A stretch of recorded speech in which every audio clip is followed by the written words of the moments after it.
মোহাম্মদ সালাহর মিশরের বিপক্ষে মাঠে নামে নিউজিল্যান্ড ফুটবল দল। টুর্নামেন্টে টিকে থাকতে দুই দলের জন্য জয় পাওয়া ছিল বেশ গুরুত্বপূর্ণ। এমন দিনে দুই দলই লড়াই করে চোখে চোখ রেখে।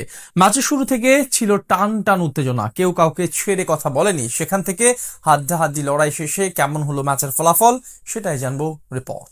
ক্রিকেটের বিশ্বের অন্যতম সেরা দল নিউজিল্যান্ড এবার ফুটবল বিশ্বকাপেও এখন অব্দি দারুণভাবে পারফরমেন্স করছে। প্রথম ম্যাচে ইরানের বিপক্ষে ড্র করার পর আজ তাদের প্রতিপক্ষ ছিল মিশর। ম্যাচের সপ্তম মিনিটে প্রথম আক্রমণে ওঠে তারা। লেফট উইং দিয়ে বল পেয়ে ছুটে চলেন কালাম ম্যাকওয়েড। সেখান থেকে ডি বক্সের কাছে শাপ্রিত সিংকে বল বাড়ালে তিনি জোরালো শট নেন গোলপোস্ট বরাবর। তবে একটুর জন্য গোল হয়নি সেটি। 14তম মিনিটে আরও এক সহজ সুযোগ পেয়েছিল নিউজিল্যান্ড। এবার ডি বক্সের ভিতরে বল নিয়ে ঢুকে পড়েন তরুণ স্ট্রাইকার এলিজা জাস্ট। এরপর তার বাঁকানো শট সহজে রুখে দেন প্রতিপক্ষ গোলকিপার। যদিও এখান থেকে কর্নার কিক পায় কিউইরা, আর সেই কর্নারের সুযোগই কাজে লাগায় তারা। টিম পেইনের নেওয়া বাঁকানো শটে হেড দিয়ে গোল করে দলকে এগিয়ে দেন ফিল সারম্যান। সাথে সাথে উল্লাসে মেতে ওঠেন নিউজিল্যান্ড ফুটবল টিম। এক গোলে এগিয়ে গিয়েও আক্রমণের ধার কমায়নি নিউজিল্যান্ড। বিপরীতে 27তম মিনিটে মোহাম্মদ সালাহ থেকে পাওয়া বল ডি বক্সের ভিতরে ঢুকে একটু স্পেস তৈরি করে সোজা পোস্টে শট নেন মিশরের ফরওয়ার্ড ওমর মারমুশ। তবে সেটি দক্ষতার সাথে রুখে দেন প্রতিপক্ষ গোলকিপার। 35তম মিনিটে ব্যবধান কমানোর দারুণ সুযোগ এসেছিল মিশরের কাছে। ফ্রি কিক থেকে নেওয়া মোহাম্মদ সালাহর শট একটুর জন্য লক্ষ্যভ্রষ্ট হয়। এরপর দুই দলের মাঝে আরো একের পর এক আক্রমণ চলতে থাকে।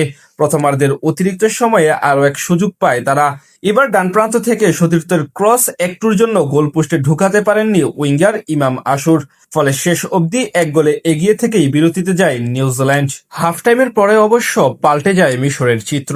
গোল শোধ দিতে মরিয়া হয়ে ওঠে তারা। ম্যাচ শুরুর 1 মিনিট পরেই গোলের সুযোগ তৈরি করেন মোহাম্মদ সালাহ। ডান প্রান্ত থেকে পাওয়া ক্রস বক্সের ভিতরে বল পান এই স্ট্রাইকার। তবে তার নেওয়া শট একটুর জন্য গোল হয়নি।